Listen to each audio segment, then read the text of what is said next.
Video kali ini akan berisi tentang cara pembuatan pewarna alami. Yang pertama, berbahan kunyit. Kita ambil kunyitnya terlebih dahulu. Kebetulan saya punya kunyit di depan rumah. Kita cabut kunyitnya. Lalu kita cuci bersih. Kemudian siapkan parut. Kunyit yang sebelumnya sudah dicuci dan dikupas. Kemudian kita parut kunyitnya.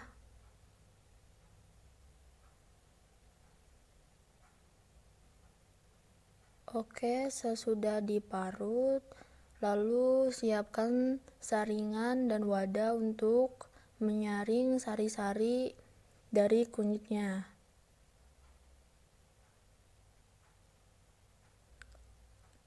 Nah, ini yang sudah jadi karena teksturnya agak encer karena saya tambahkan sedikit air. Lalu kemudian yang kedua yaitu dari buah naga.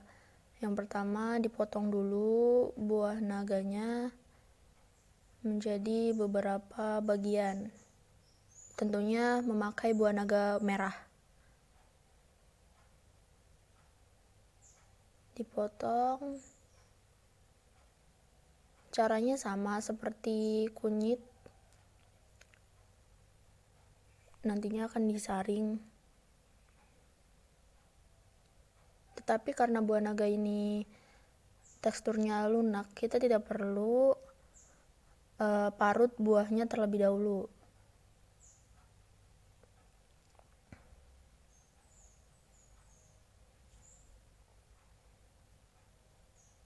Karena buah naga ini mengandung banyak air, jadi saya tidak perlu menuangkan banyak-banyak air karena buah naganya sendiri sudah banyak mengandung air. Fungsi dari penyaringan ini adalah mengambil sari dari buah naganya serta memisahkan biji dari buahnya. Karena tidak diparut, jadi perlu dibenyek-benyekkan buah naganya agar sarinya keluar.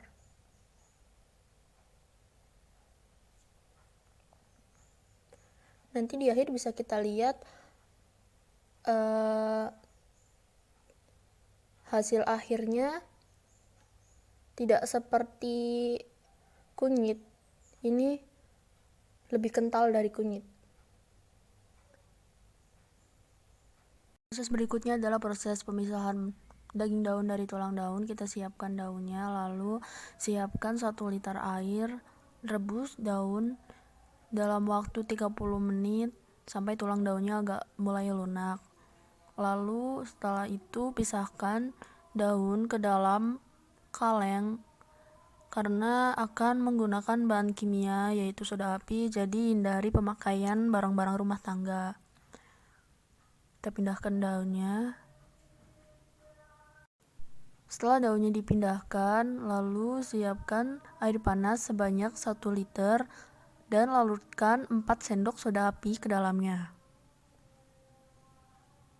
Setelah terkena air panas, soda api akan larut dengan sendirinya. Setelah itu bisa dipanaskan kembali dalam kompor selama kurang lebih 6 menit dalam api kecil sampai air bisa berubah warna seperti ini. Selanjutnya, setelah ditiriskan, kita siapkan air bilasan. Lalu pindahkan daun yang sudah dipanaskan ke dalam air bilasan. Ganti air bilasan sampai tekstur lendir pada daunnya hilang. Pindahkan semua daunnya.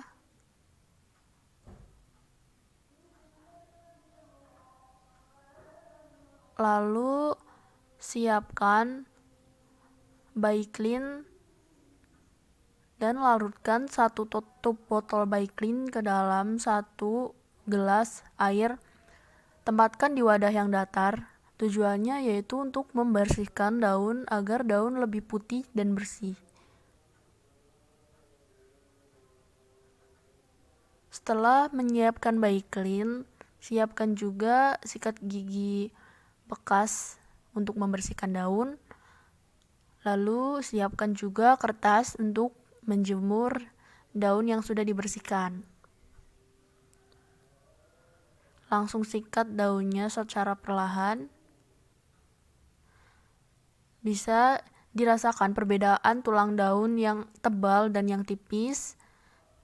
Dilihat dari ukuran daunnya dan seberapa muda atau tua daunnya. Disarankan memilih daun yang usianya sudah lumayan tua dan warnanya sudah berwarna hijau tua. Karena tekstur tulang daunnya lebih kuat daripada daun yang muda.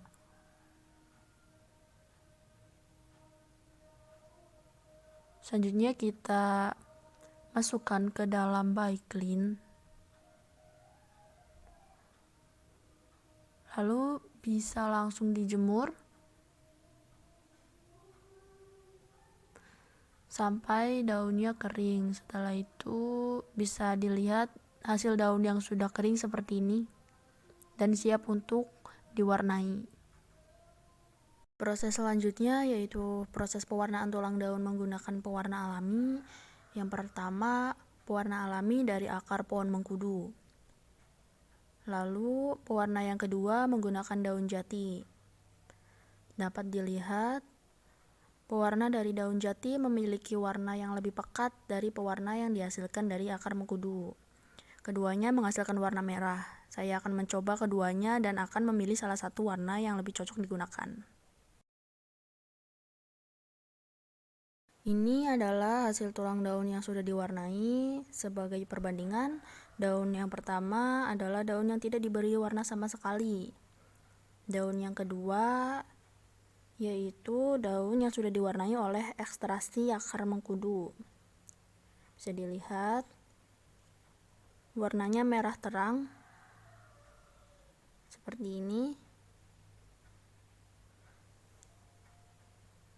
Nah, perbandingannya seperti ini. Lalu daun yang ketiga yaitu hasil pewarnaan menggunakan kunyit. Lalu daun yang keempat yaitu kombinasi dari pewarna akar mengkudu dan kunyit. Seperti ini hasilnya. Lalu daun yang terakhir yaitu warna daun yang dihasilkan oleh daun jati. Warnanya lebih pekat dari warna yang dihasilkan oleh akar mengkudu. Setelah itu bisa larutkan tawas ke dalam air sampai airnya mendidih. Setelah tawas siap, lalu masukkan daun yang sebelumnya sudah diwarnai ke dalam cairan tawas. Bisa celupkan dan direndam selama kurang lebih 5 menit. Nah, setelah semua daun diangkat, ternyata warna yang dihasilkan dari akar mengkudu larut dalam cairan tawas dan warnanya hilang. Akhirnya saya putuskan untuk memakai kombinasi dari daun jati dan kunyit.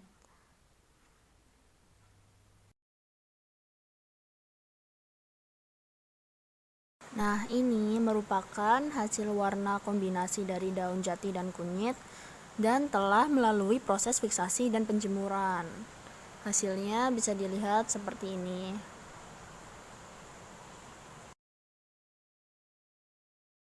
Beralih ke bahan selanjutnya yaitu pelepah pisang yang nantinya akan dianyam. Siapkan pelepah pisang, lalu gunakan pisau dan ambil bagian luarnya saja. Prosesnya seperti ini. Diharapkan jangan memotong daging terlalu tebal. Setelah semuanya siap, dilanjutkan ke proses penjemuran sampai pelepah pisang benar-benar kering. Gambar ini merupakan gambar pelepah pisang yang sudah melalui proses penjemuran. Selanjutnya, pelepah pisang melalui proses pewarnaan dengan daun jati. Kalau sudah diwarnai dan dijemur, akan seperti ini. Langkah selanjutnya adalah penganyaman pelepah pisang. Sebelumnya, pelepah pisang yang selesai diwarnai akan disetrika agar pelepah pisang tidak menggulung. Lalu kemudian dipotong sesuai ukuran yang diinginkan. Di sini saya menggunakan ukuran setengah sentimeter untuk lebarnya dan panjangnya masih menyesuaikan. Hasil akhirnya, anyaman ini akan mempunyai lebar 12,5 cm dan panjangnya 25 cm. Sebenarnya, warna asli dari pelepah pisang terlihat lebih coklat pekat dari apa yang terlihat di video. Tetapi, karena faktor pencahayaan, warnanya menjadi lebih terang. Dalam proses penganyaman, diusahakan tidak terdapat lubang-lubang kecil di sela-sela anyaman, karena kerapatan akan memiliki nilai kerapian pada anyaman itu sendiri.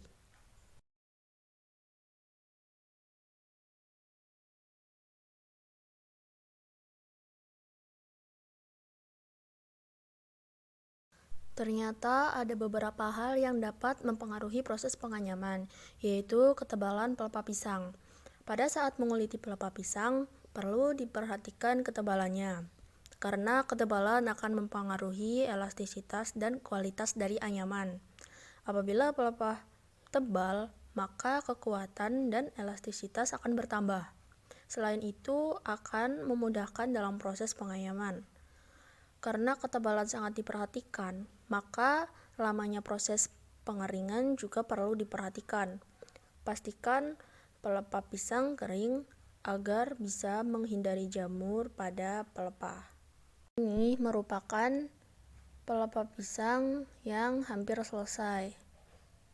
Lalu kita singkirkan dahulu.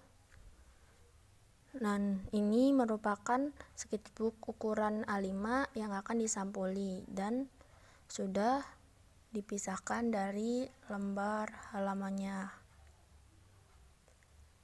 Ini sampulnya. Lalu ini lembar halamannya.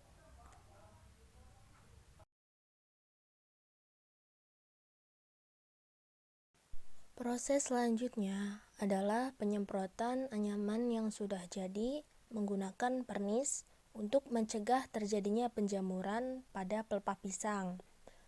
Sebelum disemprot pernis, saya sudah memberi lem fog pada anyaman agar anyaman tidak mudah lepas.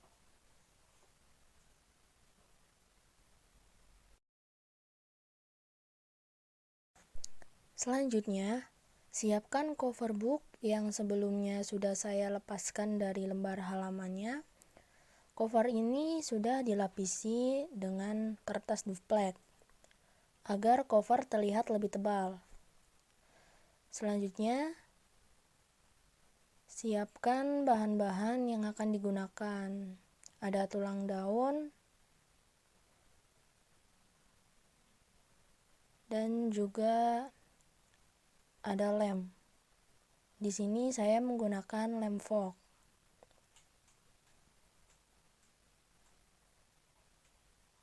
Selanjutnya, susun tulang daun sampai semua bagiannya tertutup. Oleskan lem fog tipis-tipis saja agar lemnya cepat mengering dan mudah diserap oleh tulang daun.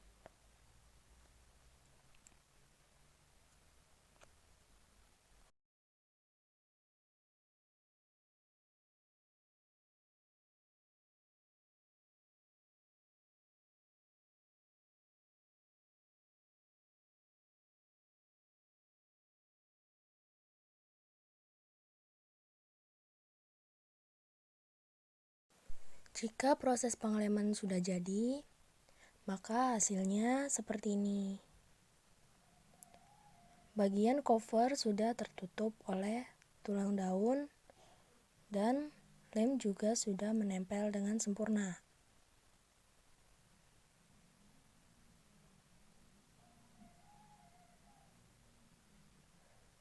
Selanjutnya, saya akan memasang bagian anyaman pada cover.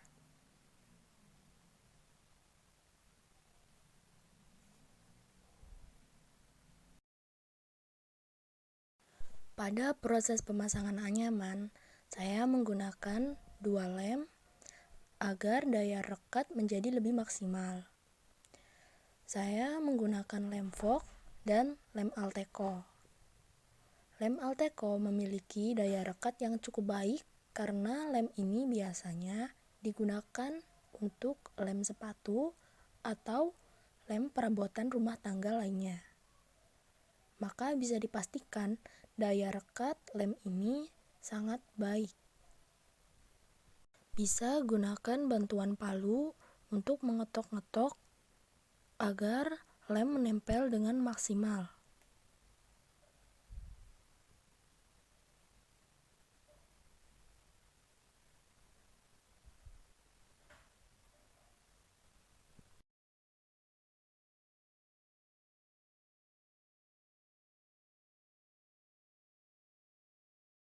Setelah selesai dilem, selanjutnya jemur cover di bawah terik matahari langsung agar lem bisa kering secara merata.